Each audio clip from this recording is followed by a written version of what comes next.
참 좋은 날입니다. 어스틴 주님의 교회 매일 말씀 묵상에 오신 여러분을 환영합니다. 말씀을 통해 샘솟는 하나님의 은혜를 경험하시길 바랍니다. 오늘은 어제보다 더 행복한 하루가 될 것입니다. 네, 매일 말씀 묵상 오늘 우리에게 주시는 하나님 말씀은 고린도전서 1장 26절부터 31절까지 말씀 보도록 하겠습니다. 고린도전서 1장 26절로부터 31절까지 말씀입니다. 한번 한 목소리로 합독하겠습니다. 시작. 형제들아 너희를 부르심을 보라. 육체를 따라 지혜로운 자가 많지 아니하며 능한 자가 많지 아니하며 문벌 좋은 자가 많지 아니하도다. 그러나 하나님께서 세상에 미련한 것들을 택하사 지혜 있는 자들을 부끄럽게 하려 하시고 세상에 약한 것들을 택하사 강한 것들을 부끄럽게 하려 하시며 하나님께서 세상에 천한 것들과 멸시받는 것들과 없는 것들을 택하사 있는 것들을 패하려 하시나니 이는 아무 육체도 하나님 앞에서 자랑하지 못하게 하려 하심이라. 너희는 하나님으로부터 나서 그리스도 예수 안에 있고 예수는 하나님으로부터 나와서 우리에게 지혜와 의로움과 거룩함과 구원함이 되셨으니 기록된 바 자랑하는 자는 주 안에서 자랑하라 함과 같게 하려 함이라. 아멘. 네, 고린도전서가 시작되었죠. 고린도전서를 보면은 다른 바울 서신서에서보다 유난히도 많이 등장하는 단어가 한 가지 있습니다. 그 단어가 뭐냐면 바로 부르심이라고 하는 단어입니다. 이 부르심은요, 좀 더 구체적으로 말하면 성도를 향한 하나님의 부르심을 말하는 것이죠. 이 부르심이라는 단어가 고린도전서 1장에서 7장까지만 본다 할지라도 12번이나 등장하게 됩니다. 그만큼 고린도전서에서 강조하고 있는 것이 바로 성도를 향한 하나님의 부르심에 있다라는 것이죠. 그럼 하나님께서는 어떤 조건의 사람을 당신의 일꾼으로 부르기 원하시는가, 성도로 부르기 원하시는가, 그것을 먼저 한번 살펴보겠습니다. 26절 한번 말씀 다시 보겠습니다. 26절 한번 다시 읽어보죠. 시작. 형제들아 너희를 부르심을 보라. 육체를 따라 지혜로운 자가 많지 아니하며 능한 자가 많지 아니하며 문벌 좋은 자가 많지 아니하도다. 여러분, 이 말씀이 무슨 말이냐면요, 형제들아, 고린도 교회 교인들을 부르는 호칭이죠. 형제들아 너희를 부르심을 보라. 12번 등장한다고 했던 부르심이라고 하는 단어가 이 오늘 본문 속에서도 들어가 있습니다. 그리고 하나님께서 도대체 어떤 자들을 성도로 부르셨는가, 이어서 고린도 교회 성도들의 특징이 나열되는데요. 제가 읽어드리겠습니다. 육체를 따라 지혜로운 자가 많지 아니하며 능한 자가 많지 아니하며 문벌 좋은 자가 많지 아니하도다. 여기서 육체를 따른다라고 하는 말은요, 세상의 관점으로 보았을 때라고 해석하면 옳을 것 같습니다. 고린도 교회 성도들의 계층은 세상의 관점으로 보았을 때 지혜로운 자가 많지도 않고 능한 자가 많지도 않고 문벌 좋은 자가 많지도 않다라고 말하는 것입니다. 좀 기분 나쁠 수 있는 말이죠. 고린도 교회 성도들의 계층 수준이 높지 않다라고 하는 바울의 이야기입니다. 하나님께서는 이처럼 수준이 높지도 않고 뭔가 부족해 보이는 사람들을 어떻게 하셨다라는 것입니까? 성도로 부르셨다라는 것이죠. 이어지는 말씀도 볼까요? 27절 말씀 한번 보십시오. 함께 읽겠습니다. 시작. 그러나 하나님께서 세상에 미련한 것들을 택하사 지혜 있는 자들을 부끄럽게 하려 하시고 세상에 약한 것들을 택하사 강한 것들을 부끄럽게 하려 하시며. 이렇게 뭔가 부족해 보이는 고린도 교회의 교인들을 성도로 부르신 궁극적인 이유가 설명되고 있는 것입니다. 그 이유는 뭐라고 말합니까? 세상에 미련한 것들을 택하사 지혜 있는 자들을 부끄럽게 하시고 세상에 약한 것들을 택하사 강한 것들을 부끄럽게 하기 위해서 이렇게 수준도 높지도 않고 부족해 보이는 연약한 너희들과 같은 사람들을 고린도 교회의 성도로 부르셨다라고 말하는 것이죠. 그런데 여러분 생각해 보십시오. 어떻게 지금 우리가 함께 읽었던 27절의 말씀처럼 미련한 자들이 지혜로운 자들을 이길 수가 있고 세상에 약한 것들이 강한 것들을 이길 수가 있단 말입니까? 이게 불가능한 거 아닙니까? 그럴 수 있는 것에는 아주 그 답은 간단합니다. 바로 미련한 자들을 채우시는 전능하신 하나님, 약한 것들을 강하게 만드시는 전능하신 하나님으로 인해서 미련한 자들은 지혜로운 자들을 이길 수 있게 되는 것이고 약한 자들은 강한 자들을 이길 수가 있게 되는 것입니다. 바로 하나님이 함께 계실 때 가능하다라는 말이죠. 하나님께서 인간을 보셨을 때는요, 인간은 아주 연약한 존재입니다. 그리고 전능하신 하나님이 보시는 인간은 완전한 존재가 아니라 미완전의 존재일 수밖에 없습니다. 전능하신 분의 시각에서 보니 당연히 우리는 미완전의 존재인 것이죠. 그러나 인간들은 살아가기를요, 자기들 잘난 맛에 살아갈 때가 많습니다. 내가 이런 사람이고, 내 학벌은 어떻고, 내 직장은 어떻고, 내가 공부를 얼만큼 했고 하면서 나 자신을 내세우고 내 잘난 것을 드러내며 살기를 좋아하는 것이 인간들의 모습입니다.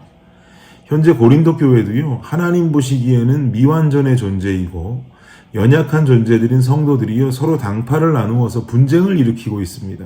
나는 게바파다, 아볼로파다, 나는 바울파다, 나는 그리스도파다 하면서 지금 교회 내에서 분쟁을 일으키고 있단 말입니다. 결국 현재 고린도 교회에 있어서 가장 큰 문제는 연약한 인간들이 하나님과의 관계가 친밀하지 못하고 그저 내 잘난 맛에 살다 보니까 결국 성도 간의 분쟁이 일어나는, 그야말로 하나님 사랑, 이웃 사랑이라고 해석할 수 있는 이 십자가가 고린도 교회는 상실되었다라고 볼 수 있는 것이죠. 십자가가 상실된 공동체가 어떻게 교회라고 할 수 있겠습니까? 오늘 본문의 내용을 통해서 우리 주님의 교회 성도 여러분들께 권면하기는, 공동체 안에서 일어나는 성도 간의 관계적 갈등과 문제는 결국은 하나님과 나와의 관계 회복을 통해서 풀어나갈 수 있기를 권면합니다. 인간은요, 누구나 연약합니다. 미완전의 존재입니다. 부족합니다. 그러나 그 부족함을 채우시고 연약함을 강하게 하시는 이는 나를 성도로 부르신 하나님과 친밀함을 유지할 때 생겨나는 것입니다. 하나님을 의지함이 없이 하는 신앙생활은요, 결국 성도 간의 불화를 일으킬 수밖에 없습니다. 왜냐하면 인간으로서 나의 연약함은 하나님과의 연합을 통해서 그 연약함이 강함으로 바뀌어질 수가 있는 것인데, 하나님과의 관계가 없이 그저 인간 내 모습 그대로만 있다면 나의 연약함은 고스란히 그저 연약함으로 남아있는 상태가 될 것이고, 나의 부족함도 그대로 부족함으로 남아있는 상태가 될 것이기 때문입니다. 그러니까 어떻게 성도 간의 관계가 회복이 될 수 있고 유지가 될 수 있겠습니까? 여러분이 속하신 공동체 내에서 관계의 어려움을 겪고 계시다면 첫 번째로 절대적으로 하나님과의 관계를 먼저 체크하십시오. 바로 거기에서부터 회복이 일어납니다. 나의 연약함이 나를 부르신 하나님으로 인해서 채워지고 나의 부족함이 나를 부르신 하나님으로 채워져야만 하는 것입니다. 그래야 이 연약하고 부족한 부분들이 채워져야지만이 내가 그 다음에 성도 간의 사랑들을 이룰 수가 있다라는 것이죠. 어제 생명의 산 본문이었던 25절 말씀에 참 중요한 말씀 등장했었습니다. 제가 읽어드릴게요. 하나님의 어리석음이 사람보다 지혜롭고 하나님의 약하심이 사람보다 강하니라. 이런 하나님으로 인해서 우리의 연약함과 부족함이 해소가 되어질 때 우린 비로소 성도 간의 관계들도 성숙한 신앙인의 모습을 갖출 수가 있게 됩니다. 이런 이야기 들을 때 있습니다. 저는 한때 교회 다녔는데 이제는 교회를 안 다닙니다. 이렇게 말하는 분들을 간혹 만날 때가 있습니다. 왜 요즘은 교회 안 나가시는 겁니까? 하고 여쭈면 말씀하시기를 교회 다닐 때 교회 안에서 받았던 상처가 너무 크다는 거예요.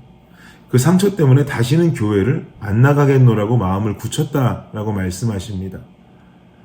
그래서 저보고 하시는 말씀이, 지금 목사님이 아무리 교회 가자고 전도해도 자신은 교회 안 갈 테니까 저더러 교회 가자는 이야기는 하지 말라고 먼저 못 박으시는 분들이 참 많습니다. 여러분, 그러나 우리가 오늘 본문을 토대로 이러한 발언들을 생각해 본다면 교회 내에서 관계에 문제가 생기고 시험이 들 때 그 교회를 떠나버리는 것은 관계의 문제 회복이 아니라 그건 그저 도피일 뿐이고 도망일 뿐입니다. 아무것도 해결되는 것은 없죠. 관계의 어려움을 겪을 때면 그 공동체 내에서 하나님을 예배하고 말씀을 공부하는 신앙생활을 통해서 하나님과의 친밀함을 회복하고 유지하는 것이 더욱 옳습니다. 피한다고 상처가 아니죠. 공동체 안에서 하나님과의 친밀함을 나의 신앙생활로 회복할 때 내가 성장케 되고 결국 그 어려움들을 극복해 나갈 수 있는 영적인 성숙함이 생기게 될 줄 믿습니다. 결국 성도 간의 문제도 그 친밀함 속에 십자가의 원리대로 해결이 될 것입니다. 부족한 나를 성도로 부르시니가 하나님임을 잊지 마십시오. 하나님은 부족한 나를 불러서 친밀함을 갖기 원하셨고 그로 말미암아 연약함과 부족함의 인간이 아닌 성숙하고 성장한 그리스도인의 자세를 갖추기 원하십니다. 오늘을 살아가시는 주님의 교회 성도 여러분, 우리 모두 성숙하고 성장하는 신앙인의 하루가 되기를 간절히 원합니다. 우리가 속해 있는 공동체 안에서 관계의 어려움이 없다면 제일 좋겠지만 혹시라도 관계의 어려움이 있다면 하나님과의 관계를 먼저 회복하고 결국 연약하고 부족한 내 모습을 더 성장하고 성숙한 그리스도인으로 빚어나갈 수 있기를 간절히 바랍니다. 그러므로 인해서 고린도 교회의 모습이 아닌 진정 분쟁이 일어나는 어떤 공동체의 모습이 아닌 하나님 사랑과 이웃 사랑이 적절하게 이루어질 수 있는 십자가의 공동체가 되기를 예수 그리스도의 이름으로 축복합니다. 기도하겠습니다.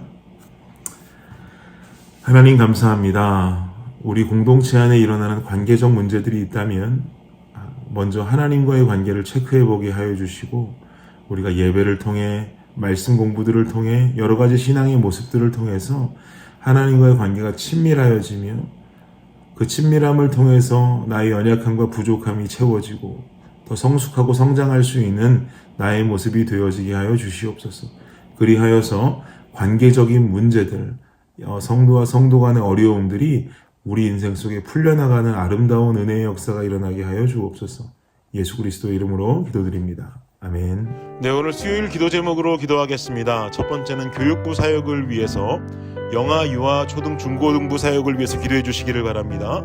온라인 영상이 아이들에게 효과적으로 전달되도록 사역자들과 선생님들이 영혼 사랑의 열정으로 섬길 수 있도록 기도해 주시기를 바랍니다. 두 번째는 구역 예배를 위해서 기도하겠습니다. 대면, 비대면으로 드려지는 구역 예배가 안전하도록 구역장들이 예배를 성령 충만함으로 인도하도록 구역장들이 섬김을 통해 각 개인이 은혜와 복을 받도록. 세 번째 기도 제목은요, 선교사님을 위해서 기도하겠습니다. 알래스카의 이용래 목사님, 미국의 김재문 선교사님, 이국의 새벽이슬 선교사님을 위해서 이 시간 한 목소리로 기도하는 시간을 갖도록 하겠습니다. 기도하겠습니다.